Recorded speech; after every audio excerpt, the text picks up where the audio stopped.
Керемет айтылған екен. Жүрегінде иманы бар, аузында калимасы бар.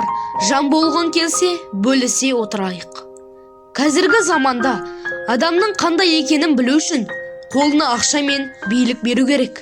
Ешқашан биік шыңға шықтым деп асып тасудың керегі жоқ. Аяғын сәл тайып кетсе, жерден табыласың.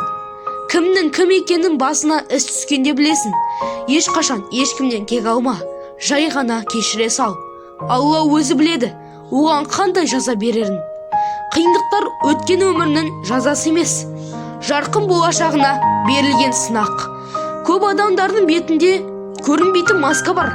Адамды кедейшілік пен байлықты құртпайды, көре алмаушылық пен қызғаншылықты құртады. Адамның сәттілікке жетуінің оның қанша жетістікке жеткеніне емес, оның осы жолда қанша қиыншылықтан өткеніне қарай бағалау керек. Уақыттың қадірін өлім түсіндіреді, өмірдің қадірін көрім түсіндіреді, сезімнің қадірін сенім түсіндіреді, сөзінің қадірін білім түсіндіреді, бардың қадірін жоғын түсіндіреді, бақтың қадірін сорын түсіндіреді. Өмірдің ащысын көп татқан адам тәттінің қадірін біледі. Өмірде көз жасы көп төгілген адам шынайы күле алады. Өмір ең үлкен ұстаз.